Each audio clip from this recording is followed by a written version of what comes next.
स्वागत है दोस्तों, तुसी जुड़े हो मेरे नाल यानी कि डॉक्टर राज चौहान दे नाल। जिहड़े मुद्दे दे बाबत आपां अज गलबात कर रहे हैं, जिद्दां मैं तुहानूं कहा कि यह मुद्दा समाजिक भी है, आर्थिक भी है, अंतरराष्ट्री भी है, पंजाब नाल भी जुड़िया है। अज दा 5 फरवरी नूं दा क्विंट करके जिहड़ा मीडिया अदारा है उसने खबर छापी है कि 2000 भारती जिहड़े विद्यार्थी ने बिना किसी जवाब मिले उन्हां नूं 3 कनेडियन कालजां वल्लों कोई जवाब नहीं मिलिया, जो कि अचनचेत अबरप्टली बंद हो गए ने। सो उहदे करके उन्हां ते हुण तलवार लटकी हुई है। मामला की है मैं तुहानूं विस्तार दे विच दस्सांगा। उस तो पहलां दस दवां कि जो अखबार ने इस रसाले मीडिया अदारे ने जो खबर दी है उस दे विच 3 कॉलेज ने मॉन्ट्रियल क्यूबिक जिहड़ा सूबा है कनेडा दा, जिहड़ा कि बहुता फ्रेंच बोलदा है, उत्थों दी फ्रेंच भाषा है। मॉन्ट्रियल शहर दे अते उहदे नेड़े दे सबर्ब्स जिहड़े ने उन्हां दे कॉलेज ने एम कॉलेज, CDE कॉलेज अते CCSQ। इन्हां दा जिहड़ा उच्चारण है फ्रेंच दे विच थोड़ा जिहा मेरी काबलियत ना होण करके मैं कहांगा कि ये जिहड़ा उन्हां दी एबरीवेशन या शॉर्ट फॉर्म जिहनूं कहा जांदा है उहदे विच है। उन्हां ने 3 बंद कर दित्ते ने कॉलेज।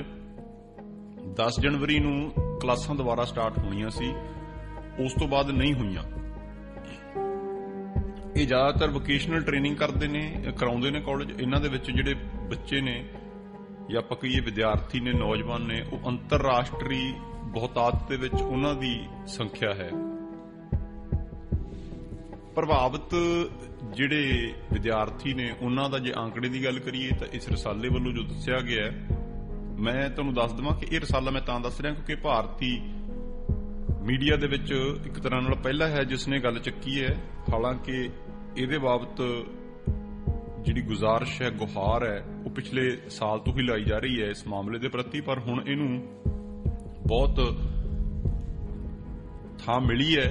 बहुतियां थावां दे विच मुद्दे नूं इसनूं मीडिया दे विच थां मिली है क्योंकि जिहड़े विद्यार्थी ने उन्हां ने पिछली दिनी प्रोटेस्ट किहड़ा एक रोस प्रदर्शन है जिहड़ा वो मॉन्ट्रियल दे विच कीता सी। बहुता रौला तां भी हुण ज्यादा जप पिया है जदों 10 जनवरी नूं कॉलेजां ने अपने दरवाजे ही बंद कर दिते विद्यार्थियों लई, बहुते विद्यार्थियों लई।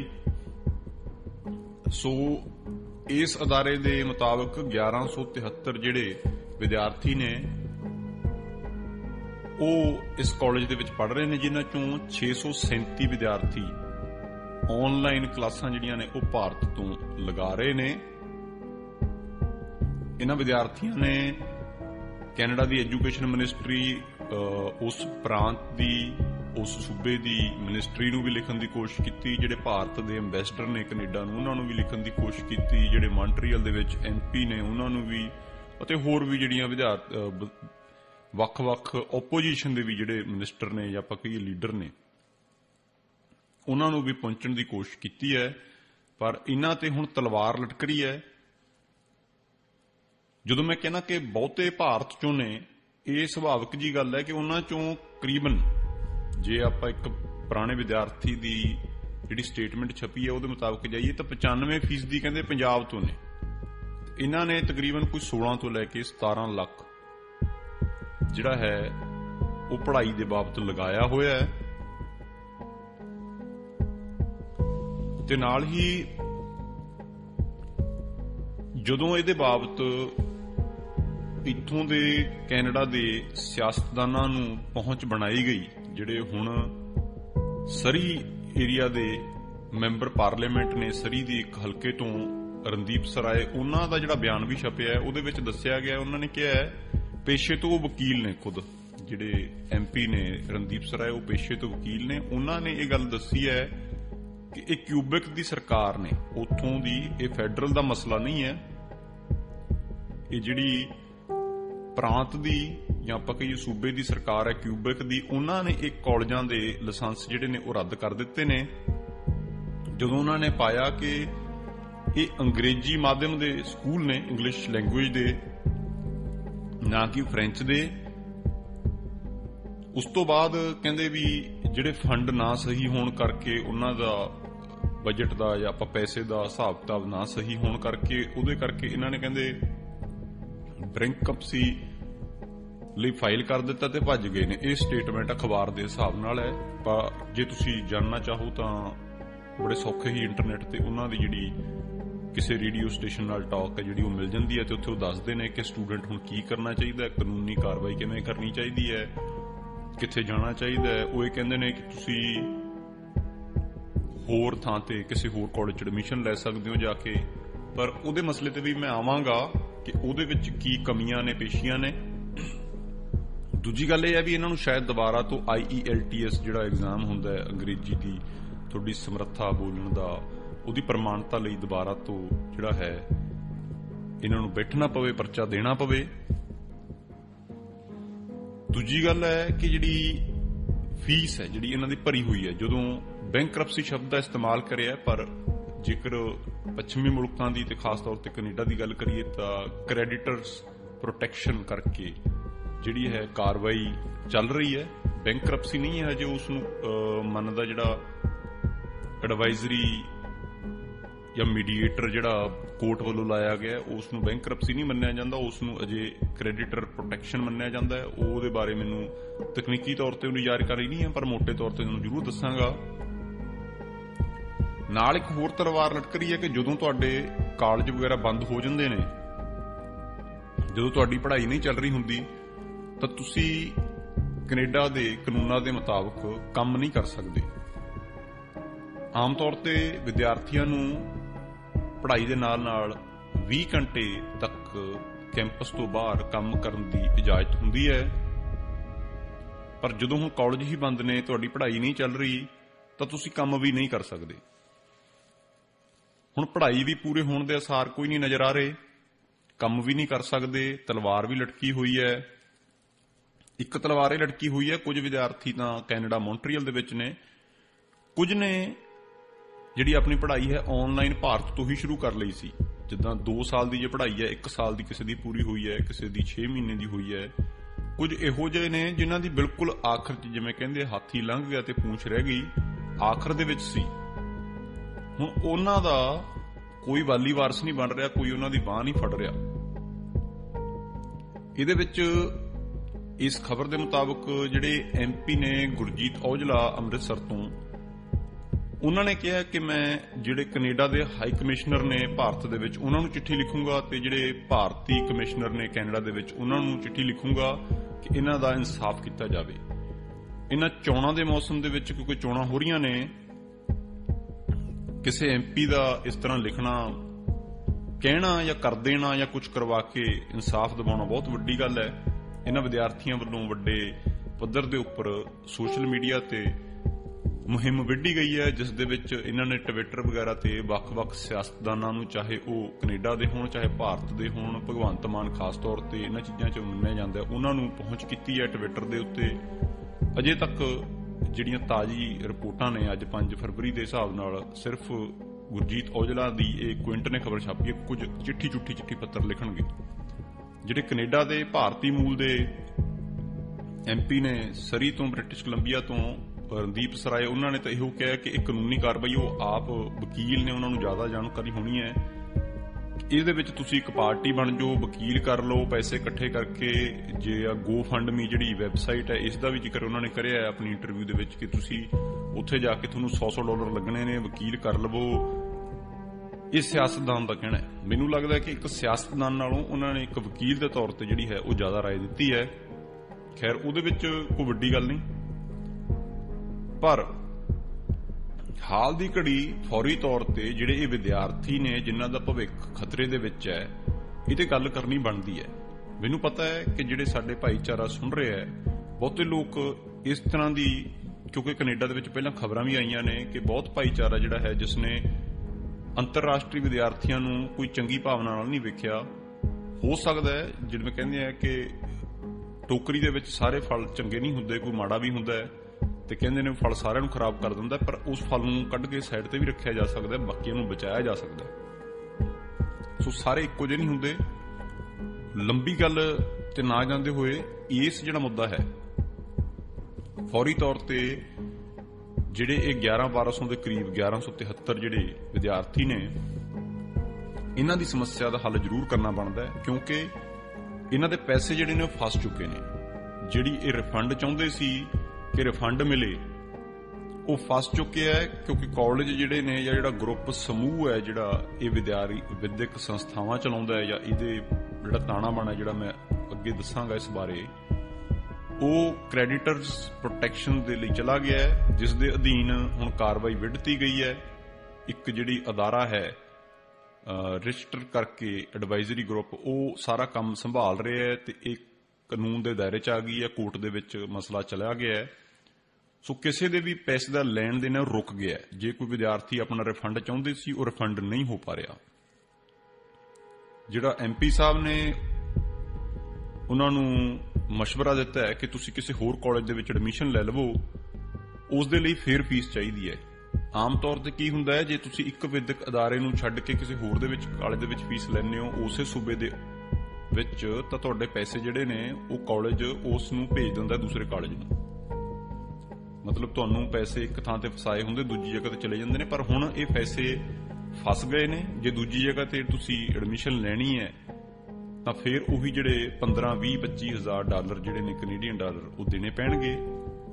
ਇਹ ਵਿਦਿਆਰਥੀਆਂ ਦਾ, ਆਪਾਂ ਨੂੰ ਪੰਜਾਬ ਨਾਲ ਜੁੜੇ ਹੋਣ ਕਰਕੇ ਆਪਾਂ ਨੂੰ ਪਤਾ ਹੀ ਹੈ ਕਿ ਪੈਸੇ ਕਿੱਦਾਂ ਜਿਹੜੇ ਨੇ ਉਹ ਵਿਦਿਆਰਥੀ ਇਕੱਠੇ ਕਰਦੇ ਨੇ, ਬੜੀ ਮੁਸ਼ਕਿਲ ਨਾਲ ਕਰਦੇ ਨੇ।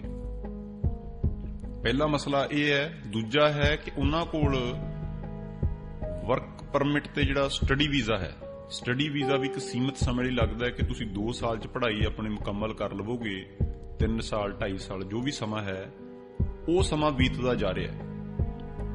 ਜੇਕਰ ਉਹਨਾਂ ਨੇ ਕਿਤੇ ਹੋਰ ਆਪਣੀ ਐਡਮਿਸ਼ਨ ਜਾਂ ਬਾਕੀ ਦਾਖਲਾ ਨਾ ਲਿਆ ਤਾਂ ਉਹ ਖਤਮ ਹੋ ਜਾਣਾ ਤੇ ਉਹਨਾਂ ਨੂੰ ਬਿਨਾਂ ਕਿਸੇ ਡਿਗਰੀ ਪੜ੍ਹਾਈ ਪੂਰੇ ਹੋਏ ਵਾਪਸ ਮੁੜਨਾ ਪੈ ਸਕਦਾ ਹੈ। ਇਹਦੇ ਵਿੱਚ ਕੋਈ ਦੋ ਰਾਏ ਨਹੀਂ ਹੈ, ਕੋਈ ਲੁਕੀ ਹੋਈ ਗੱਲ ਨਹੀਂ ਹੈ ਕਿ ਜਿਹੜੇ ਬਹੁਤਰ ਵਿਦਿਆਰਥੀ ਨੇ, ਇਹ ਇੱਕ ਤਰੀਕਾ ਹੈ, ਇਹ ਇਮੀਗ੍ਰੇਸ਼ਨ ਦਾ ਇੱਕ ਤਰੀਕਾ ਬਣਾਇਆ ਹੋਇਆ ਹੈ। ਇਹ ਮੈਂ ਕਿਉਂ ਕਹਿ ਰਿਹਾ, ਅੱਜ ਦੇ ਦਿਨ ਹੀ ਕੱਲ ਖਬਰ ਆਈ ਹੈ ਕਿ ਕੈਨੇਡਾ ਨੇ ਹੁਣ, ਪਹਿਲਾਂ ਤੁਸੀਂ ਜੇ ਵਿਦਿਆਰਥੀ ਦੇ ਤੌਰ ਤੇ, ਅੰਤਰਰਾਸ਼ਟਰੀ ਵਿਦਿਆਰਥੀ ਦੇ ਤੌਰ ਤੇ ਕਿਸੇ ਵਿਦਿਅਕ ਅਦਾਰੇ ਦੇ ਵਿੱਚ ਦਾਖਲਾ ਲੈਣਾ ਸੀ ਤਾਂ ਤੁਹਾਨੂੰ IELTS ਦਾ ਜਿਹੜਾ ਪਰਚਾ ਹੈ ਲਿਖਣਾ ਪੈਂਦਾ ਹੈ, ਇਮਤਿਹਾਨ ਦੇਣਾ ਪੈਂਦਾ ਹੈ। ਉਹ ਇਮਤਿਹਾਨ ਵੀ 2 ਤਰ੍ਹਾਂ ਦਾ ਹੁੰਦਾ ਹੈ, ਇੱਕ ਜਨਰਲ ਹੁੰਦਾ ਹੈ, ਇੱਕ ਅਕਾਦਮਿਕ ਹੁੰਦਾ ਹੈ। ਪਹਿਲਾਂ ਸ਼ਰਤ ਇਹ ਹੁੰਦੀ ਸੀ ਕਿ ਪੜ੍ਹਾਈ ਦੇ ਬਾਬਤ ਜੇ ਤੁਸੀਂ ਆਉਣਾ ਤਾਂ ਤੁਹਾਨੂੰ ਅਕਾਦਮਿਕ ਦੇਣਾ ਪਵੇਗਾ, ਜਿਹੜਾ ਇਮਤਿਹਾਨ ਹੈ IELTS ਦਾ। ਹੁਣ ਸਰਕਾਰ ਨੇ ਰਾਇਤ ਦਿੱਤੀ ਹੈ, ਬਹੁਤੇ ਮੀਡੀਆ ਅਦਾਰੇ ਇਹ ਕਹਿ ਰਹੇ ਨੇ, ਮੀਡੀਆ ਅਦਾਰੇ, ਕਿ ਬੜੀ ਚੰਗੀ ਖਬਰ ਆਈ ਹੈ ਕਿ ਜੇ ਹੁਣ ਤੁਸੀਂ ਅਕਾਦਮਿਕ ਵੀ ਨਹੀਂ ਦਿੱਤਾ ਹੋਇਆ, ਜਨਰਲ ਦਿੱਤਾ ਹੋਇਆ ਹੈ, ਉਸ ਨਾਲ ਵੀ ਤੁਸੀਂ ਪੜ੍ਹਾਈ ਲਈ ਹੀ ਅਪਲਾਈ ਕਰ ਸਕਦੇ ਹੋ। ਇਹਨੂੰ ਕੋਈ ਬਹੁਤ ਚੰਗੀ ਗੱਲ ਨਹੀਂ ਮੰਨਣਾ ਚਾਹੀਦਾ। ਕਿਉਂ? ਕਿਉਂਕਿ ਸਰਕਾਰਾਂ ਨੂੰ ਦਿਖਦਾ ਹੈ ਕਿ ਇਸ ਤੋਂ ਪੈਸੇ ਬਣਦੇ ਨੇ, ਕਿ ਜੇਕਰ ਤੁਸੀਂ ਹੋਰ ਤਰ੍ਹਾਂ ਦਾ ਇਮੀਗ੍ਰੇਸ਼ਨ ਰੁਕਾ ਹੋਇਆ ਸੀ ਕੋਵਿਡ ਕਰਕੇ 2 ਸਾਲ, ਉਹਨਾਂ ਨੇ ਇੱਕ ਰਸਤਾ ਲੱਭ ਲਿਆ ਹੈ ਕਿ ਚਲੋ ਤੁਸੀਂ ਜਨਰਲ ਕੀਤਾ ਹੋਇਆ, ਤੁਸੀਂ ਆ ਜਾਵੋ, ਚਾਹੇ ਤੁਹਾਡੀ ਉਮਰ 35 ਸਾਲ ਹੋ ਗਈ ਹੈ, 32 ਸਾਲ ਹੋ ਗਈ ਹੈ, ਤੁਸੀਂ ਪੈਸੇ ਦਿਓ ਤੇ ਆ ਜਾਵੋ। ਇਹ ਸਰਕਾਰ ਦੀ ਨੀਤੀਆਂ ਤੇ ਵੀ ਸਵਾਲ ਉੱਠਦੇ ਨੇ। ਸੋ ਪੈਸੇ ਫਸੇ ਹੋਏ ਨੇ, ਸਮਾਂ ਨਿਕਲ ਰਿਹਾ ਹੈ, ਕੰਮ ਨਹੀਂ ਕਰ ਸਕਦੇ, ਰਹਿਣਾ ਉਹਨਾਂ ਨੂੰ ਇੱਥੇ ਹੀ ਪੈਣਾ ਹੈ। MP ਦੀ ਸਲਾਹ ਮੰਨੀਏ ਤਾਂ ਵਕੀਲ ਕਰ ਲਵੋ, GoFundMe ਤੇ ਜਾ ਕੇ। ਗੱਲ ਠੀਕ ਵੀ ਲੱਗਦੀ ਹੈ, ਜੇ ਕਾਨੂੰਨੀ ਤੌਰ ਤੇ ਦੇਖੀਏ ਤਾਂ ਕੋਈ ਇਸ 'ਚ ਗਲਤ ਨਹੀਂ ਲੱਗਦਾ। ਪਰ ਜਿਹੜੀ ਇਹਦੀ ਪਿਛਲੀ ਖੇਡ ਹੈ, ਜੋ ਇਹਦੇ ਪਿੱਛੇ ਚੱਲਦਾ ਹੈ, ਉਹ ਸਮਝਣ ਦੀ ਲੋੜ ਹੈ। ਉਹ ਮੈਂ ਜ਼ਰੂਰ ਤੁਹਾਨੂੰ ਦੱਸਣੀ ਚਾਹਾਂਗਾ। ਇਹ ਜਿਹੜੇ ਸਾਰੇ ਹੀ ਕਾਲਜ ਨੇ, ਬਾਕੀ ਗੱਲ ਮੈਂ ਅੱਗੇ ਵਧਾਵਾਂ ਇਸ ਤੋਂ ਪਹਿਲਾਂ ਮੈਂ ਦੱਸ ਦਵਾਂ ਕਿ ਇਹ ਜਿਹੜੇ ਸਾਰੇ ਹੀ ਤਕਰੀਬਨ ਕਾਲਜ ਨੇ, ਇਹ ਇੱਕ ਪਰਿਵਾਰ ਨਾਲ ਸੰਬੰਧਿਤ ਨੇ।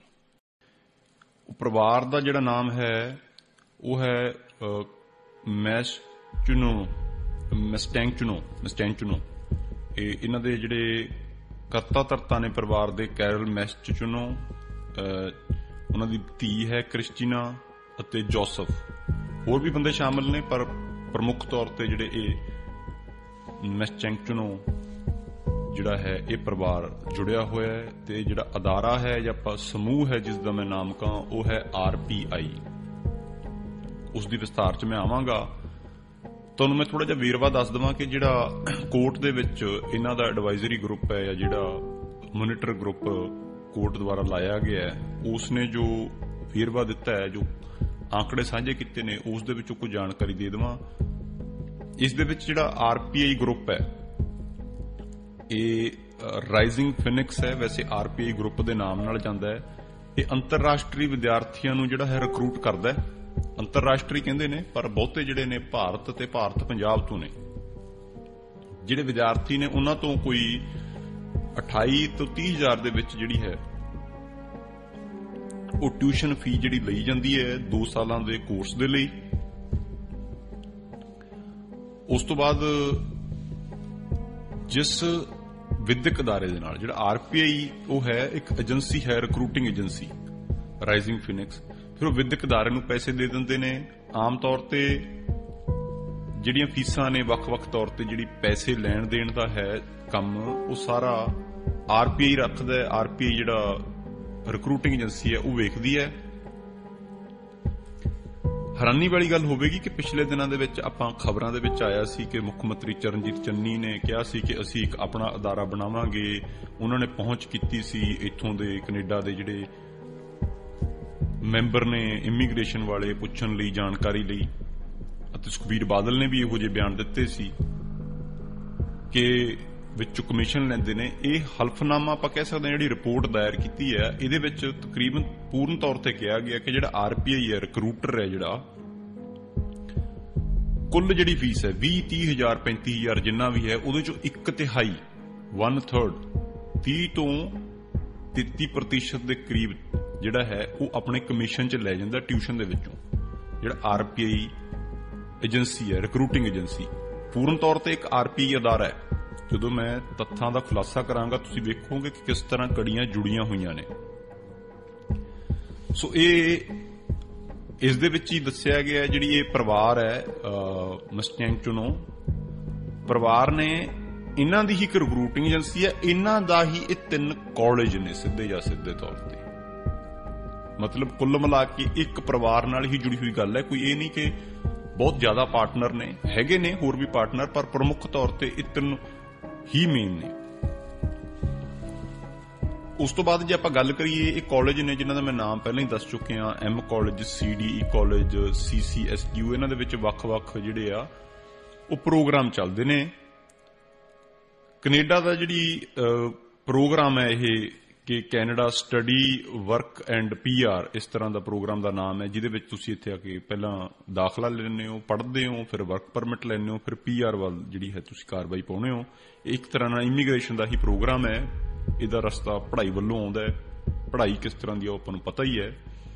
ਪਰ ਇਸ ਦੇ ਵਿੱਚ ਵੀ ਬਹੁਤੇ ਲੋਕ ਇਹ ਕਹਿੰਦੇ ਹੋਣ ਕਿ ਵਿਦਿਆਰਥੀਆਂ ਨੂੰ ਪਹਿਲਾਂ ਹੀ ਪਤਾ ਹੁੰਦਾ ਭਾਰਤ ਤੋਂ ਜਦੋਂ ਆਉਂਦੇ ਨੇ ਕਿ ਇਸ ਤਰ੍ਹਾਂ ਦਾ ਵਿਦਿਅਕ ਅਦਾਰਾ ਹੈ।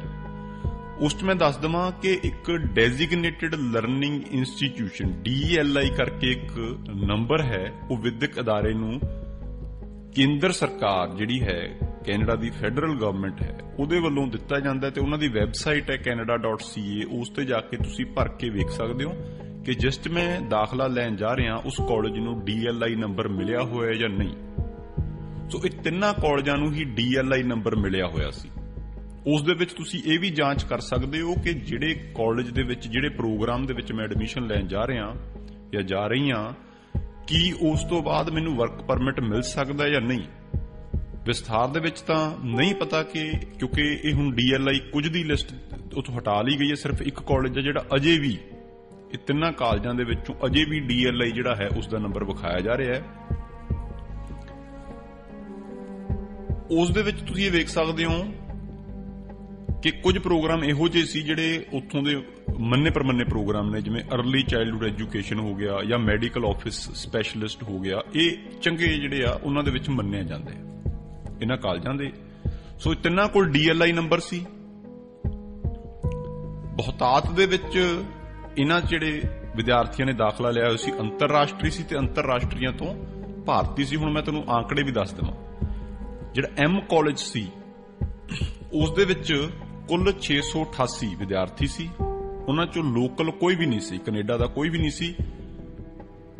ਅੰਤਰਰਾਸ਼ਟਰੀ ਵਿਦਿਆਰਥੀ ਸੀ ਸਾਰੇ। ਉਹਨਾਂ ਚੋਂ ਸਿਰਫ 41 ਹੋਰ ਮੁਲਕਾਂ ਤੋਂ ਸੀ 647 ਜਿਹੜੇ ਆ 688 ਚੋਂ 647 ਭਾਰਤ ਚੋਂ, ਉਹ ਬਹੁਤਾਤਰ ਪੰਜਾਬ ਚੋਂ ਨੇ। ਇਸੇ ਤਰ੍ਹਾਂ CDE ਕਾਲਜ ਹੈ, ਉਸ ਦੇ ਵਿੱਚ ਕੁੱਲ 220 ਵਿਦਿਆਰਥੀ ਜਿਹੜੇ ਪ੍ਰਭਾਵਿਤ ਨੇ। ਉਹਨਾਂ ਦੇ ਵਿੱਚੋਂ 2 ਲੋਕਲ ਨੇ, ਉਹ ਪਤਾ ਨਹੀਂ ਕਿੱਥੋਂ ਫਸ ਗਏ ਹੋਣਗੇ। 218 ਭਾਰਤੀ, ਬਹੁਤੇ ਪੰਜਾਬ ਤੋਂ ਨੇ। 269 ਕੁੱਲ ਕਾਲਜ ਨੇ, ਵਿਦਿਆਰਥੀ ਨੇ CCSQ ਚ ਜਿਹੜੇ ਪ੍ਰਭਾਵਿਤ ਹੋਏ ਨੇ ਇਹ ਫੈਸਲੇ ਨਾਲ। ਉਹਨਾਂ ਦੇ ਵਿੱਚੋਂ 4 ਲੋਕਲ ਨੇ, 12 ਕਿੰਨਾ ਹੋਰ ਮੁਲਕਾਂ ਤੋਂ ਨੇ, ਪਰ 269 ਚੋਂ 253 ਭਾਰਤੀ, ਬਹੁਤੇ ਪੰਜਾਬ ਤੋਂ। ਸੋ ਕੁੱਲ 1177 ਵਿਦਿਆਰਥੀਆਂ ਚੋਂ 1118 ਵਿਦਿਆਰਥੀ ਤਿੰਨਾਂ ਕਾਲਜਾਂ ਦੇ ਪ੍ਰਭਾਵਿਤ ਹੋਣ ਵਾਲੇ ਭਾਰਤੀ ਨੇ ਅਤੇ ਪੰਜਾਬ ਤੋਂ ਨੇ। ਗੱਲ ਇੱਥੇ ਨਹੀਂ ਮੁੱਕਦੀ, ਕੁਝ ਵਿਦਿਆਰਥੀ ਇਹੋ ਜਿਹੇ ਨੇ ਜਿਹੜੇ ਹਜੇ ਕੈਨੇਡਾ ਦਾ ਜਿਹੜਾ ਅਦਾਰਾ ਹੈ IRCC, ਜਿਹੜਾ ਕਿ ਵੀਜ਼ਾ ਕਿਹਨੂੰ ਲਾਉਣਾ ਜਾਂ ਨਹੀਂ ਲਾਉਣਾ ਉਸ ਨੂੰ ਦੇਖਦਾ ਹੈ, 318 ਇਹੋ ਜਿਹੇ ਨੇ ਜਿਨ੍ਹਾਂ ਦੇ ਹਜੇ ਵੀਜ਼ੇ ਤੇ ਕੋਈ ਫੈਸਲਾ ਨਹੀਂ ਹੋਇਆ, ਪੜ੍ਹਾਈ ਉਹਨਾਂ ਦੀ ਸ਼ੁਰੂ ਹੋ ਚੁੱਕੀ ਸੀ, ਫੀਸ ਭਰ ਦਿੱਤੀ ਗਈ ਸੀ। ਹੁਣ ਸੋਚਣਾ ਇਹ ਬਣਦਾ ਹੈ ਕਿ ਜਦੋਂ ਫੀਸ ਕਿਉਂ ਭਰ ਦਿੱਤੀ ਗਈ ਪਹਿਲਾਂ ਹੀ, ਜਿਹੜਾ ਪ੍ਰਕਿਰਿਆ ਹੈ ਉਹ ਇਸ ਤਰ੍ਹਾਂ ਹੈ ਕਿ ਵਿਦਿਆਰਥੀ, ਚਾਹੇ ਏਜੰਟਾਂ ਦੀ ਗੱਲ ਕਰ ਲਓ, ਸਬ ਏਜੰਟ ਕਹਿ ਲਓ, ਰਿਕਰੂਟਿੰਗ ਏਜੰਸੀ ਕਹਿ ਲਓ, ਉਹਨਾਂ ਦੀ ਮਦਦ ਦੇ ਨਾਲ ਆਪਣੇ ਮੁਲਕ ਦੇ ਵਿੱਚ ਬੈਠੇ ਹੋਏ, ਆਪਣੀ ਉਦਾਹਰਨ ਲੈ ਕੇ ਚੱਲਣਾ ਮੈਂ ਇਸ ਪ੍ਰੋਗਰਾਮ ਦੇ ਵਿੱਚ, ਤਾਂ ਪੰਜਾਬ ਦੇ ਵਿੱਚ ਭਾਰਤ 'ਚ ਬੈਠੇ ਹੋਏ ਉਹਨਾਂ ਦੀ ਮਦਦ ਦੇ ਨਾਲ ਆਪਣਾ ਐਪਲੀਕੇਸ਼ਨ ਲਾਉਂਦੇ ਨੇ। ਉਹਦੇ ਵਿੱਚ ਫਿਰ ਕਾਲਜ ਜਿਹੜਾ ਹੈ ਉਹ ਲੈਟਰ ਆਫ ਐਕਸੈਪਟੈਂਸ ਦਿੰਦਾ। ਲੈਟਰ ਆਫ ਐਕਸੈਪਟੈਂਸ ਦੇਣ ਤੋਂ ਬਾਅਦ ਇੱਕ CAQ, ਇਹਨੂੰ ਕਹਿ ਸਕਦੇ ਹਾਂ ਕਿ ਐਕਸੈਪਟੈਂਸ ਸਰਟੀਫਿਕੇਸ਼ਨ ਆਫ ਕਿਊਬਿਕ, ਜੇ ਆਪਾਂ ਫ੍ਰੈਂਚ ਦੇ ਵਿੱਚ ਨਾ ਜਾਈਏ। CAQ ਜਿਹੜਾ ਹੈ ਇੱਕ ਸਰਟੀਫਿਕੇਟ ਦਿੱਤਾ ਜਾਂਦਾ ਹੈ, ਮਿਨਿਸਟਰੀ ਹੈ ਜਿਹੜੀ ਕਿਊਬਿਕ ਸਰਕਾਰੀ ਮਿਨਿਸਟਰੀ, ਉਹ ਦਿੰਦੀ ਹੈ ਕਿ ਹਾਂਜੀ ਇਹ ਠੀਕ ਹੈ, ਵਿਦਿਆਰਥੀ ਇੱਥੇ ਆ ਸਕਦਾ ਹੈ। ਜਦੋਂ ਉਹ CAQ ਮਿਲ ਜਾਂਦਾ ਹੈ ਫਿਰ ਵਿਦਿਆਰਥੀ ਸਟੂਡੈਂਟ ਵੀਜ਼ਾ ਲਈ ਅਪਲਾਈ ਕਰਦਾ ਹੈ ਕੇਂਦਰ ਕੋਲ, ਫੈਡਰਲ ਗਵਰਨਮੈਂਟ ਕੈਨੇਡਾ ਦੀ ਕੋਲ। ਉਹ ਹੋਣ ਤੋਂ ਬਾਅਦ ਬਾਕੀ ਸਾਰੀਆਂ ਚੀਜ਼ਾਂ ਕਿ ਫੀਸ ਭਰ ਦਿੱਤੀ ਗਈ ਹੈ, ਉਸ ਤੋਂ ਬਾਅਦ ਜਿਹੜਾ ਹੈ ਉਸ ਨੂੰ ਵੀਜ਼ਾ ਲੱਗਦਾ ਹੈ ਜਾਂ ਨਹੀਂ ਲੱਗਦਾ। ਇਹ ਜਿਹੜੇ ਕਾਲਜ ਸੀ ਇਹਨਾਂ ਦੀ ਜਿਹੜੀ ਪਿਛਲਾ ਰਿਕਾਰਡ ਦੇਖੀਏ ਤਾਂ ਕਹਿੰਦੇ ਆ, ਇਹਨਾਂ ਦਾ ਕਲੇਮ ਹੈ ਕਿ 80% ਸਾਡੇ ਵੀਜ਼ੇ ਲੱਗਦੇ ਸੀ। ਜਦੋਂ ਕਰੋਨਾ ਮਹਾਮਾਰੀ ਆਈ ਤਾਂ ਉਸ ਦੇ ਵਿੱਚ ਆ ਕੇ ਇੱਥੋਂ ਦੇ ਪ੍ਰਧਾਨ ਮੰਤਰੀ ਜਿਹੜੇ ਕੈਨੇਡਾ ਦੇ ਨੇ, ਉਹਨਾਂ ਨੇ ਆ ਕੇ ਕਿਹਾ ਕਿ ਨਹੀਂ ਜੀ ਅਸੀਂ ਕੰਮ ਨਹੀਂ ਰੁਕਣ ਦੇਵਾਂਗੇ, ਕਿਉਂਕਿ 6 ਬਿਲੀਅਨ 24,000 ਕਰੋੜ ਭਾਰਤ ਦੇ ਅਖਬਾਰਾਂ ਦੇ ਵਿੱਚ ਖਬਰਾਂ ਛਪ ਚੁੱਕੀਆਂ ਸੀ ਕਿ ਇੰਨਾ ਪੈਸਾ ਇਕੱਲਾ ਪੰਜਾਬ ਤੋਂ ਕੈਨੇਡਾ ਨੂੰ ਜਾ ਰਿਹਾ ਹੈ। 6 ਬਿਲੀਅਨ ਅੰਤਰਰਾਸ਼ਟਰੀ ਵਿਦਿਆਰਥੀਆਂ ਤੇ ਨਿਰਭਰਤਾ ਜਿਹੜੀ ਹੈ ਉਹ ਕੈਨੇਡਾ ਦੀ ਸੀ।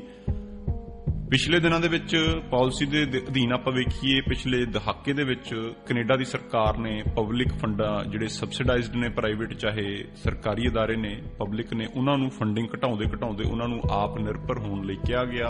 ਉਹ ਨਿਰਭਰ ਹੋਏ ਅੰਤਰਰਾਸ਼ਟਰੀ ਵਿਦਿਆਰਥੀਆਂ ਤੇ। ਜਦੋਂ ਕਰੋਨਾ ਆਇਆ ਤਾਂ ਤਲਵਾਰ ਲਟਕਣ ਲੱਗ ਗਈ ਕਿ ਇਹ ਕਾਲਜ ਦਿਵਾਲੀਆ ਹੋਣ ਦੀ ਕਗਾਰ ਤੇ ਆ ਜਾਣਗੇ। ਸੋ ਸਰਕਾਰ ਨੇ ਕੀ ਕਿਹਾ, ਪ੍ਰਧਾਨ ਮੰਤਰੀ ਜਸਟਿਨ ਟਰੂਡੋ ਨੇ ਆ ਕੇ ਟੀਵੀ ਤੇ ਕਿਹਾ ਕਿ ਅਸੀਂ ਨਹੀਂ ਕਰਾਂਗੇ, ਤੁਸੀਂ ਕਿਤੇ ਵੀ ਬੈਠੇ ਹੋ ਉੱਥੇ ਬੈਠੇ ਤੁਸੀਂ ਆਪਣੀ ਪੜ੍ਹਾਈ ਜਿਹੜੀ ਹੈ ਉਹ ਸ਼ੁਰੂਆਤ ਕਰ ਸਕਦੇ ਹੋ, ਵੀਜ਼ੇ ਲੱਗਦੇ ਰਹਿਣਗੇ। ਮਤਲਬ ਪ੍ਰੋਗਰਾਮ ਦਾ ਨਾਮ ਸੀ ਅਪਰੂਵਲ ਇਨ ਪ੍ਰਿੰਸੀਪਲ, ਮਤਲਬ ਤਰੀਕਾਂ ਵੀ ਦਿੱਤੀਆਂ ਗਈਆਂ। ਕੁੱਲ ਤੌਰ ਤੇ ਮੈਂ ਦੱਸਾਂ ਕਿ ਤੁਸੀਂ ਜੇਕਰ 50% ਜਿਹੜੀ ਆਪਣੀ ਪੜ੍ਹਾਈ ਹੈ ਬਾਅਦ ਵਿੱਚ ਆ ਕੇ ਕੈਨੇਡਾ ਦੀ ਧਰਤੀ ਤੇ ਪੂਰੀ ਕਰ ਲਵੋਗੇ ਤਾਂ ਤੁਹਾਨੂੰ ਵਰਕ ਪਰਮਿਟ ਮਿਲ ਜਾਵੇਗਾ ਪੜ੍ਹਾਈ ਪੂਰੀ ਕਰਨ ਤੋਂ ਬਾਅਦ। ਪਰ ਹੋਇਆ ਕਿ ਵਿਦਿਆਰਥੀਆਂ ਨੇ ਫੀਸਾਂ ਪੜ੍ਹਾਈਆਂ, ਉਹਨਾਂ ਨੇ ਆਪਣੀ ਪੜ੍ਹਾਈ ਆਨਲਾਈਨ ਸ਼ੁਰੂ ਕਰ ਦਿੱਤੀ। ਇਹ ਸਭ ਨੂੰ ਪਤਾ ਹੈ ਕਿ ਜਿਹੜੀ ਇਹ ਪੜ੍ਹਾਈ ਦਾ ਮਕਸਦ ਬਹੁਤਾਤ ਦੇ ਵਿੱਚ ਇਹੋ ਸੀ ਕਿ ਇਮੀਗ੍ਰੇਸ਼ਨ ਦਾ ਰਸਤਾ, ਕਿਉਂਕਿ ਇਹ ਪਾਲਿਸੀ ਹੈ ਸਰਕਾਰ ਦੀ, ਕੈਨੇਡਾ ਦੀ ਪਾਲਿਸੀ ਹੈ। ਉਹ ਜਿਉਂ-ਜਿਉਂ ਉਹਨਾਂ ਦਾ ਸਮਾਂ ਬੀਤਦਾ ਗਿਆ, ਬਾਅਦ ਵਿੱਚ ਜਿਹੜੀਆਂ ਇਹਨਾਂ ਕਾਲਜਾਂ ਦੇ ਵਿੱਚ ਮੁਸ਼ਕਲਾਂ ਆਈਆਂ, ਕਿਉਂਕਿ ਇਹਨਾਂ ਦਾ ਜਿਵੇਂ ਕੰਮ ਕਰਨ ਦਾ ਢੰਗ ਸੀ ਜਾਂ ਇਹਨਾਂ ਦੀ ਵਿੱਤੀ ਜਿਹੜੀ ਹਾਲਤ ਹੈ ਉਹ ਖਰਾਬ ਹੁੰਦੀ ਗਈ, ਕਿੰਨਾ ਕਾਰਨਾਂ ਕਰਕੇ ਉਹਨਾਂ ਬਾਰੇ ਦੱਸਾਂਗਾ। ਇਹਨਾਂ ਤੇ ਜਿਹੜੇ ਇਹਨਾਂ ਨੇ ਵਿਦਿਆਰਥੀਆਂ ਨੇ ਐਡਮਿਸ਼ਨ ਲਾਈਆਂ ਸੀ, ਜਦੋਂ ਉਹ CAQ ਜਿਹੜਾ ਤੁਹਾਨੂੰ ਮੈਂ ਪਹਿਲਾਂ ਦੱਸਿਆ ਐਕਸੈਪਟੈਂਸ ਸਰਟੀਫਿਕੇਟ ਜਿਹੜਾ ਸੂਬੇ ਦੀ ਸਰਕਾਰ ਦਿੰਦੀ ਹੈ, ਉਹਦੇ ਲਈ ਅਪਲਾਈ ਕਰਿਆ। ਇੱਕ ਸਮਾਂ ਇਹੋ ਜਿਹਾ ਆਇਆ ਜਦੋਂ ਸੂਬੇ ਦੀ ਸਰਕਾਰ ਨੇ ਇਹਨਾਂ ਤੇ ਪਾਬੰਦੀ ਲਾ ਦਿੱਤੀ। ਸਿਰਫ ਇਹ 3 ਨਹੀਂ ਸੀ, 10 ਸੀ, ਜਿਹੜਾ MP ਸਾਹਿਬ ਨੇ ਵੀ ਕਿਹਾ। ਹਾਲਾਂਕਿ ਉਹ 12 ਦਿਨ ਦੇ ਬਾਅਦ ਵਾਪਸ ਕਰ ਲਈ ਗਈ, ਇਹਨਾਂ ਦੀ ਪਾਬੰਦੀ ਜਿਹੜੀ ਸੀ ਸਿਰਫ 12 ਦਿਨ ਹੀ ਰਹੀ। ਪਰ ਉਦੋਂ ਨੂੰ ਇਹਨਾਂ ਦਾ ਕਾਲਜਾਂ ਦਾ ਕਹਿਣਾ ਕਿ ਸਾਡਾ ਨੁਕਸਾਨ ਹੋ ਚੁੱਕਾ ਸੀ, IRCC ਜਿਹੜਾ ਕੇਂਦਰ ਦਾ ਅਦਾਰਾ ਹੈ ਜਿਹੜਾ ਵੀਜ਼ਾ ਲਾਉਂਦਾ ਸਟੂਡੈਂਟਸ ਦੇ, ਉਸਨੇ ਬੈਕਲੌਗ ਹੋ ਗਿਆ। ਬਹੁਤੇ ਜਿਹੜੇ ਵਿਦਿਆਰਥੀ ਸੀ ਉਹਨਾਂ ਦੀਆਂ ਅਰਜ਼ੀਆਂ ਜਿਹੜੀਆਂ ਉਹ ਨਾ ਮਨਜ਼ੂਰ ਕਰਨੀਆਂ ਸ਼ੁਰੂ ਕਰ ਦਿੱਤੀਆਂ। ਪਹਿਲਾਂ ਜਿਹੜਾ 80% ਦਰ ਸੀ ਕਿ ਅਪਰੂਵ ਹੋ ਜਾਂਦੀਆਂ ਸੀ, ਉਹ ਰਹਿ ਕੇ 40-50% ਰਹਿ ਗਈਆਂ। ਇਹਦੇ ਨਾਲ ਹਾਹਾਕਾਰ ਮਚ ਗਈ, ਬੱਚਿਆਂ ਨੇ ਆਪਣੇ ਪੈਸੇ ਵਾਪਸ ਮੰਗਣੇ ਸ਼ੁਰੂ ਕਰ ਦਿੱਤੇ। ਇੰਨੇ ਸਮਿਆਂ ਦੇ ਵਿੱਚ ਇਹ ਜਿਹੜਾ ਪਰਿਵਾਰ ਸੀ ਜਿਨ੍ਹਾਂ ਦੇ ਕਾਲਜ ਚੱਲਦੇ ਸੀ, ਇਹਨਾਂ ਦੇ ਹੋਰ ਵੀ ਕਈ ਚੀਜ਼ਾਂ, ਇਹਨਾਂ ਦਾ ਕਹਿਣਾ ਹੈ ਕਿ ਸਾਡੇ ਨਾਲ ਕੋਵਿਡ ਕਰਕੇ ਬਹੁਤ ਸਾਡੇ ਨਾਲ ਮਾੜੀ ਹੋਈ, ਪਰ ਨਾਲ ਖਬਰਾਂ ਇਹ ਵੀ ਨੇ ਕਿ ਜਿਨ੍ਹਾਂ ਨਾਲ ਇਹਨਾਂ ਦਾ ਟਾਈ ਅਪ ਸੀ ਆਪਾਂ ਕਹੀਏ, ਜਾਂ ਜਿਨ੍ਹਾਂ ਨਾਲ ਇਹਨਾਂ ਦੇ ਲਿੰਕ ਸੀ, ਉਹ ਕਾਲਜਾਂ ਨੇ ਵੱਧ ਐਡਮਿਸ਼ਨਾਂ ਕਰ ਦਿੱਤੀਆਂ। ਬੱਚੇ ਇੰਨੇ ਅਕੋਮੋਡੇਟ ਨਹੀਂ ਸੀ ਕਰ ਪਾਉਂਦੇ ਉਹ ਵਿਦਿਆਰਥੀ, ਫਿਰ ਮਾੜਾ ਪ੍ਰਭਾਵ ਪਿਆ। ਹੋਰ ਵੀ ਬੜੀਆਂ ਚੀਜ਼ਾਂ ਲੜੀਵਾਰ ਬਹੁਤ ਵਿਸਥਾਰ ਦੇ ਵਿੱਚ ਰਿਪੋਰਟ ਹੈ ਜਿਹੜੀ ਇਹ ਦਸਤਾਵੇਜ਼ ਮੇਰੇ ਹੱਥ ਲੱਗੇ ਨੇ, ਜਿਹਦੇ ਵਿੱਚ ਕੋਰਟ ਦੇ ਵਿੱਚ ਦਾਖਲ ਕੀਤੀ ਹੈ ਇਹਨਾਂ ਦੇ ਮੋਨੀਟਰ ਨੇ। ਬਹੁਤੀ ਮੈਂ ਡੂੰਘਾਈ ਦੇ ਵਿੱਚ ਨਹੀਂ ਜਾਵਾਂਗਾ, ਪਰ ਮੈਂ ਇਹ ਦੱਸ ਦੇਵਾਂ ਕਿ ਫਿਰ ਸਰਕਾਰ ਨੇ ਜਿਹੜਾ ਹੈ ਇਹਨਾਂ ਦਾ ਰਿਜੈਕਟ ਕਰਨਾ ਸ਼ੁਰੂ ਕਰ ਦਿੱਤੀਆਂ ਤੇ ਇਹਨਾਂ ਦੀ ਵਿੱਤੀ ਹਾਲਤ ਵੀ ਵਿਗੜਦੀ ਗਈ। ਫਿਰ ਇਹ ਹਾਲਾਤ ਤੱਕ ਪਹੁੰਚ ਗਏ ਕਿ ਇਹਨਾਂ ਨੂੰ ਹੁਣ ਕਾਲਜ ਜਿਹੜਾ ਬੰਦ ਕਰਨਾ ਪਿਆ। ਤਕਰੀਬਨ ਕੁਝ ਵਿਦਿਆਰਥੀ ਨੇ ਜਿਨ੍ਹਾਂ ਨੂੰ ਇਹਨਾਂ ਨੇ ਸਿਰਫ 2 ਮਹੀਨੇ ਰਹਿੰਦੇ ਸੀ ਜਿਨ੍ਹਾਂ ਦੀ ਪੜ੍ਹਾਈ ਦੇ, ਕੋਰਟ ਨੇ ਹੁਣ ਇਹ ਕਿਹਾ ਹੈ ਕਿ ਤੁਸੀਂ ਉਹਨਾਂ ਦੀ ਪੂਰੀ ਕਰਾਓ ਪੜ੍ਹਾਈ ਜਿਹੜੀ ਹੈ। ਉਹਦੇ ਬਾਬਤ ਅਪਡੇਟ ਇਹ ਆਈ ਹੈ 2 ਫਰਵਰੀ ਨੂੰ ਕਿ ਪੜ੍ਹਾਈ ਪੂਰੀ ਕਰਵਾਈ ਜਾਵੇਗੀ, ਪਰ ਜਿਹੜੇ ਬਾਕੀ ਰਹਿੰਦੇ ਨੇ ਉਹ 500 ਕੁਝ ਵਿਦਿਆਰਥੀ ਨੇ ਜਿਨ੍ਹਾਂ ਦੀ ਪੂਰੀ ਕਰਾਈ ਜਾਵੇਗੀ। 1173 ਚੋਂ ਜਿਹੜੇ ਸਿਰਫ ਕੈਨੇਡਾ 'ਚ ਨੇ, ਕੁਝ ਭਾਰਤ ਬੈਠੇ ਨੇ, ਜਿੱਦਾਂ ਕੁਇੰਟ ਨੇ ਕਿਹਾ ਕਿ 2000 ਦੇ ਕਰੀਬ ਪ੍ਰਭਾਵਿਤ ਹੋਏ ਨੇ, ਜਿਨ੍ਹਾਂ ਨੇ ਫੀਸ ਸਿਰਫ ਇੱਥੋਂ ਦੇ ਪ੍ਰਧਾਨ ਮੰਤਰੀ ਜਾਂ ਇੱਥੋਂ ਦੇ ਜਿਹੜੇ ਪਾਲਿਸੀ ਬਣਾਉਣ ਵਾਲੇ ਨੇ ਉਹਨਾਂ ਦੇ ਕਹਿਣ ਤੇ ਫੀਸਾਂ ਭਰ ਦਿੱਤੀਆਂ। ਪੜ੍ਹਾਈ ਭਾਰਤ 'ਚੋਂ ਬੈਠੇ ਸ਼ੁਰੂਆਤ ਕਰ ਲਈ, ਬਾਅਦ ਵਿੱਚ ਰਿਜੈਕਟ ਕਰਨੇ ਉਹਨਾਂ ਦੇ ਵੀਜ਼ੇ ਸ਼ੁਰੂ ਕਰ ਦਿੱਤੇ। ਸੋ ਇਹ ਕੈਨੇਡਾ ਦਾ ਇੱਕ ਹਸੀਨ ਸੁਪਨਾ ਵਿਖਾ ਕੇ ਕਿਵੇਂ ਵੇਚਿਆ ਜਾਂਦਾ ਹੈ, ਇਹਦੀ ਇੱਕ ਉਦਾਹਰਨ ਹੈ। ਹੁਣ ਜਿਹੜਾ ਹੈ ਉਹ ਪਰਿਵਾਰ ਦੇ ਵਾਪਸ ਆ ਜਾਂਦੇ ਆ। ਜਿਹੜਾ ਮੈਂ ਤੁਹਾਨੂੰ ਕਿਹਾ ਕਿ ਪਰਿਵਾਰ ਨਾਲ ਹੀ ਜੁੜੀ ਹੋਈ ਘਟਨਾ ਹੈ ਸਾਰੀ ਮੈਸਟੈਂਗ ਚੁਣੋ। ਤੁਸੀਂ ਇਹ ਵੇਖੋ ਕਿ ਇਹ ਸੂਬਾ ਜਿਹੜਾ ਹੈ ਕਿਊਬਿਕ ਸੂਬਾ, ਉਹਨਾਂ ਨੇ 2015-16 ਦੇ ਵਿੱਚ ਵੇਖਿਆ ਕਿ ਇਹ ਫ੍ਰੈਂਚ ਬੋਲਣ ਵਾਲਾ ਸੂਬਾ ਹੈ। ਇਹ ਇਸ ਚੀਜ਼ ਨੂੰ ਮੰਨਦੇ ਨੇ ਕਿ ਜੇ ਜ਼ਿਆਦਾ ਫ੍ਰੈਂਚ ਬੋਲਣ ਵਾਲੇ ਵਿਦਿਆਰਥੀ ਆਉਣ, ਆਪਣੇ ਦਿਖਾਉਣ ਕਿ ਸਾਡੀ ਪਰਫੈਕਟਤਾ ਹੈ ਫ੍ਰੈਂਚ ਦੇ ਵਿੱਚ, ਤਾਂ ਉਹਨਾਂ ਨੂੰ ਐਡਮਿਸ਼ਨ ਦਿੱਤੀ ਜਾਂਦੀ ਹੈ। 2015-16 ਦੇ ਵਿੱਚ ਇਨਕੁਆਇਰੀ ਹੋਈ, ਦੇਖਿਆ ਗਿਆ ਕਿ ਬਹੁਤੇ ਸਟੂਡੈਂਟ ਜਿਹੜੇ ਆ ਰਹੇ ਨੇ ਉਹਨਾਂ ਨੂੰ ਫ੍ਰੈਂਚ ਦੇ ਵਿੱਚ ਮਹਾਰਤ ਤਾਂ ਕੀ, ਉਹ ਥੋੜੀ ਬਹੁਤ ਵੀ ਫ੍ਰੈਂਚ ਨਹੀਂ ਬੋਲ ਪਾਉਂਦੇ। ਫਿਰ ਇਨਕੁਆਇਰੀਆਂ ਹੋਈਆਂ, ਮਿਨਿਸਟਰੀ ਨੇ ਜਿਹੜੇ ਹੈ ਵਿਦਿਆਰਥੀਆਂ ਨੂੰ ਬੁਲਾ ਕੇ ਇੰਟਰਵਿਊ ਕਰਨਾ ਸ਼ੁਰੂ ਕੀਤਾ। ਵਿਦਿਆਰਥੀ ਉਸ ਤੋਂ ਬਾਅਦ ਕੋਰਟ ਵੀ ਚਲੇ ਗਏ। ਕੋਰਟ ਦੇ ਵਿੱਚ ਫੈਸਲਾ ਹੋਇਆ ਕਿ ਨਹੀਂ ਜੀ, ਇਹ ਤੁਸੀਂ ਇੰਟਰਵਿਊ ਨਹੀਂ ਕਰ ਸਕਦੇ ਜੇ ਉਹਨਾਂ ਨੇ ਆਪਣਾ ਪ੍ਰਮਾਣ ਪੱਤਰ ਵਿਖਾ ਦਿੱਤਾ ਹੈ, ਪਰ ਉਹ ਪੱਤਰ ਜਾਲੀ ਸੀ। ਵਿਦਿਆਰਥੀ ਹੋਰ ਬੜੀ ਚੀਜ਼ਾਂ ਹੋਈਆਂ, ਪਰ ਉਸ 'ਚ ਨਹੀਂ ਮੈਂ ਜਾਂਦਾ। ਵਾਪਸ ਇਸ ਪਰਿਵਾਰ ਤੇ ਆ ਜਾਣਾ। ਹੋਇਆ ਕਿ ਜੋ ਇਹ ਮਸਟੈਂਕਚਨੋ ਪਰਿਵਾਰ ਹੈ, ਕੈਰਲ ਮਸਟੈਂਕਚਨੋ, ਉਸ ਅਦਾਰੇ ਦੀ ਹੈੱਡ ਸੀ Lester B Pearson school board ਦੇ ਵਿੱਚ, ਜਿਹੜਾ ਕਿ ਅੰਤਰਰਾਸ਼ਟਰੀ ਵਿਦਿਆਰਥੀਆਂ ਨੂੰ ਵੇਖਦਾ ਸੀ। ਉਹਦੇ ਉੱਤੇ ਇਲਜ਼ਾਮ ਲੱਗੇ ਕਿ ਇਹਨਾਂ ਨੇ ਜਿਹੜੇ ਝੂਠੇ ਦਸਤਾਵੇਜ਼ ਵਿਖਾਏ ਨੇ। ਉਹ ਤੇ ਉਹਦੀ ਕੁੜੀ ਕ੍ਰਿਸਟੀਨਾ, ਉਹ ਵੀ ਉਸ ਅਦਾਰੇ 'ਚ ਹੀ ਕੰਮ ਕਰਦੀ ਸੀ। 2015-16 ਦੇ ਵਿੱਚ ਉਹਨਾਂ ਨੇ ਜਾ ਕੇ 2016 ਦੇ ਵਿੱਚ ਉੱਥੋਂ ਅਸਤੀਫਾ ਦੇ ਦਿੱਤਾ ਜਾਂ ਉਹਨਾਂ ਨੂੰ ਕੱਢ ਦਿੱਤਾ ਗਿਆ। ਉਹਨਾਂ ਦੀ ਜੋ ਵੀ ਸਹਿਮਤੀ ਬਣੀ ਉਹ ਛੱਡ ਗਏ। ਨਵੀਨ ਕੋਲਨ ਕਰਕੇ ਇੱਕ ਬੰਦਾ ਸੀ ਜਿਹੜਾ ਵਪਾਰੀ ਸੀ, ਪੰਜਾਬ ਤੋਂ, ਟੋਰਾਂਟੋ ਦੇ ਵਿੱਚ ਰਹਿੰਦਾ ਹੁਣ। ਉਹਦੀ ਇੱਕ ਰਿਕਰੂਟਿੰਗ ਫਰਮ ਸੀ ਐਡੂਐਜ। ਉਹ ਇਹਨਾਂ ਲਈ ਬਹੁਤੇਤਰ ਪੰਜਾਬ, ਭਾਰਤ ਤੋਂ ਵਿਦਿਆਰਥੀ ਲੈ ਕੇ ਆਉਂਦਾ ਸੀ। ਇਹ ਤਿੰਨਾਂ ਤੇ ਜਿਹੜੀ ਹੈ ਇਨਕੁਆਇਰੀ ਬੈਠ ਗਈ। ਇਹ ਬੀਬੀ ਨੇ ਤੇ ਇਹਦੀ ਕੁੜੀ ਨੇ, ਇਹਨਾਂ ਨੇ ਸਾਰੇ ਪਰਿਵਾਰ ਨੇ ਮਿਲ ਕੇ ਜਿਹੜਾ ਹੈ ਉਹ ਇੱਕ ਰਿਕਰੂਟਿੰਗ ਏਜੰਸੀ ਖੋਲ ਲਈ, ਜਿਸ ਨੂੰ ਮੈਂ ਪਹਿਲਾਂ ਜ਼ਿਕਰ ਕਰ ਚੁੱਕਿਆ, RPI, rising Phoenix recruiting agency. ਉਹ ਖੋਲੀ। ਹੁਣ ਜਿਹੜੀ ਪਿਛਲੀ ਸਟੋਰੀ ਹੈ, ਪਿੱਛੇ ਜਿਹੜੀ ਚੀਜ਼ ਦਿਖਦੀ ਹੈ, ਉਹ ਵੇਖਣ ਵਾਲੀ ਹੈ। ਸੋ ਇਹਨਾਂ ਤੇ ਜਿਹੜੀ ਪਹਿਲਾਂ ਹੀ ਇਨਕੁਆਇਰੀ ਚੱਲ ਰਹੀ ਸੀ ਕਿ ਇਹਨਾਂ ਨੂੰ ਇੱਕ ਥਾਂ ਤੋਂ ਜੌਬ ਛੱਡਣੀ ਪਈ। ਜਿਹੜੇ ਬੋਰਡ ਦੇ ਵਿੱਚ ਕੰਮ ਕਰਦੇ ਸੀ ਉਹ ਪਬਲਿਕ ਕਾਲਜ ਸੀ। ਉਸ ਤੋਂ ਬਾਅਦ ਇਹਨਾਂ ਨੇ ਆਪਣੀ ਜਿਹੜੀ ਹੈ ਏਜੰਸੀ ਖੋਲੀ। ਏਜੰਸੀ ਖੋਲਣ ਤੋਂ ਬਾਅਦ ਸਨ 2018 ਦੇ ਵਿੱਚ, ਕਿਉਂਕਿ ਇਹ ਮੌਂਟਰੀਅਲ ਤੋਂ ਸੀ, ਇਹ ਪਾਰਲੀਮੈਂਟ ਜਿਹੜੀ ਕੈਨੇਡਾ ਹੈ ਉੱਥੇ ਜਾਂਦੇ ਨੇ। ਉੱਥੋਂ ਦੇ MP ਨੇ ਫਰੈਂਕ ਬਾਇਲਸ, ਉਹਨਾਂ ਨੂੰ ਮਿਲਦੇ ਨੇ ਜਿਹੜੇ ਕਿ ਮੌਂਟਰੀਅਲ ਤੋਂ ਚੁਣ ਕੇ ਆਉਂਦੇ ਨੇ ਤੇ ਆਪਣੇ ਟਵਿੱਟਰ ਹੈਂਡਲ ਤੇ ਦੱਸਦੇ ਨੇ ਕਿ ਅਸੀਂ ਭਾਰਤ 'ਚ ਜਿਹੜਾ ਜਸਟਿਨ ਟਰੂਡੋ ਉਹਨਾਂ ਦਾ ਟ੍ਰਿਪ ਹੋਣਾ ਹੈ ਉਹਦੇ ਕੈਨੇਡੀਅਨ ਬਿਜ਼ਨਸ ਡੈਲੀਗੇਸ਼ਨ ਦਾ ਹਿੱਸਾ ਬਣਨ ਦੇ ਬਾਬਤ ਤੇ ਗੱਲਬਾਤ ਕਰਨ ਦੇ ਲਈ ਅਸੀਂ ਪਾਰਲੀਮੈਂਟ ਪਹੁੰਚੇ। ਉੱਥੇ ਜਾ ਕੇ ਇਹ ਗੱਲਬਾਤ ਹੁੰਦੀ ਹੈ। ਪ੍ਰਧਾਨ ਮੰਤਰੀ ਟਰੂਡੋ ਖਾਸ ਤੌਰ ਜਿਹੜੇ ਪੰਜਾਬ ਨਾਲ ਪੰਜਾਬੀ ਜਿਹੜੇ ਸਾਡੇ MP ਨੇ ਉਹਨਾਂ ਨੂੰ ਲੈ ਕੇ ਭਾਰਤ ਜਾਂਦੇ ਨੇ। ਭਾਰਤ ਦੇ ਵਿੱਚ ਆਪਾਂ ਨੂੰ ਪਤਾ ਹੈ ਕਿ ਉਹਨਾਂ ਦਾ ਕਿਵੇਂ ਰਿਸੈਪਸ਼ਨ ਹੋਈ ਕਿ ਨਹੀਂ, ਪਰ ਪੰਜਾਬ ਦੇ ਵਿੱਚ ਉਹਨਾਂ ਨੇ ਬਹੁਤ ਚੰਗਾ ਸਮਾਂ ਜਿਹੜਾ ਹੈ ਬਤੀਤ ਕੀਤਾ। ਕੱਪੜੇ ਵੀ ਵੰਨ ਸਵੰਨੇ ਪਾਏ, ਹਰ ਇੱਕ ਤਰ੍ਹਾਂ ਜਿੱਥੇ ਜਿੱਥੇ ਗਏ ਉਹਨਾਂ ਨੇ ਭੰਗੜਾ ਵੀ ਪਾਇਆ, ਗੁਰਦੁਆਰੇ ਵੀ ਗਏ, ਸਾਰਾ ਕੁਝ ਕੀਤਾ। ਉਸ ਦੇ ਵਿੱਚ ਕੀ ਹੁੰਦਾ ਹੈ, ਉਸੇ ਟ੍ਰਿਪ ਦੇ ਵਿੱਚ ਜਿਹੜਾ ਇਹ ਬਿਜ਼ਨਸ ਡੈਲੀਗੇਸ਼ਨ ਦਾ ਹਿੱਸਾ ਬਣ ਕੇ ਇਹ ਬੀਬੀ ਜਾਂਦੀ ਹੈ RPI ਅਦਾਰੇ ਦੇ ਤੌਰ ਤੇ। ਉੱਥੋਂ ਦਾ ਇੱਕ ਅਦਾਰਾ ਹੈ ESS ਗਲੋਬਲ, ਉਹਦੇ ਨਾਲ memorandum of understanding MOU sign ਹੁੰਦਾ ਉਸ ਦੌਰੇ ਦੇ ਅਧੀਨ। ਗੁਰਿੰਦਰ ਭੱਟੀ ਕਰਕੇ ਜਿਹੜਾ ਹੈ ਉਸ ਦਾ ਕਰਤਾ ਧਰਤਾ ਹੈ ESS ਗਲੋਬਲ ਦਾ।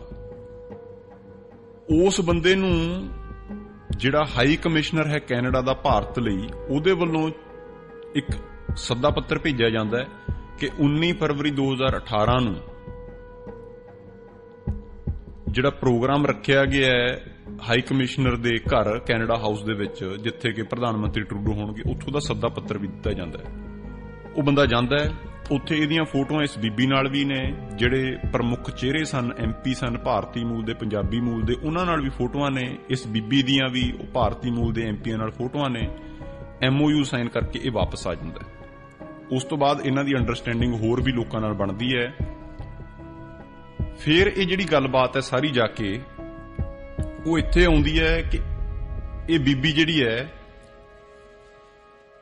ਇਹ ਜਿਹੜੇ 3 ਕਾਲਜ ਨੇ ਇਹ ਵਿਕਣ ਪਹਿਲਾਂ ਇਹ ਸਿਰਫ 3 ਕਾਲਜਾਂ ਦੇ ਲਈ ਅੰਤਰਰਾਸ਼ਟਰੀ ਵਿਦਿਆਰਥੀ ਹਾਇਰ ਕਰਦੀ ਹੈ, ਰਿਕਰੂਟ ਕਰਦੀ ਹੈ। ਫਿਰ ਇਹਨਾਂ ਦੇ ਜਿਹੜੇ ਕਰਤਾ ਧਰਤਾ ਨੇ ਉਹ ਕਹਿੰਦੇ ਨੇ ਕਿ ਅਸੀਂ ਵੇਚਣ 'ਚ ਇੰਟਰਸਟਿਡ ਹਾਂ ਤੇ ਤੁਸੀਂ ਸਾਡੇ 95% ਜਿਹੜੇ ਵਿਦਿਆਰਥੀ ਨੇ ਉਹ ਭਾਰਤ ਤੋਂ ਲੈ ਕੇ ਆਉਣੇ ਹੋ, ਤੁਸੀਂ ਹੀ ਖਰੀਦ ਲਓ। ਇੱਕ ਖਰੀਦਣ ਫਰੋਖਤ ਦੇ ਵਿੱਚ ਚਲੇ ਜਾਂਦੇ ਨੇ। ਉਹ ਵਾਲਾ ਜਿਹੜਾ ਸਨ 2020 ਦੀ ਸ਼ੁਰੂਆਤ ਦੇ ਵਿੱਚ M ਕਾਲਜ ਜਿਹੜਾ ਆਪਣਾ ਨਵਾਂ ਬਣਾਉਂਦੀ ਹੈ, CD ਅਤੇ CCSQ ਜਿਹੜੇ ਪੁਰਾਣੇ ਮਾਲਕ ਨੇ ਉਹਨਾਂ ਤੋਂ ਖਰੀਦ ਲੈਂਦੀ ਹੈ।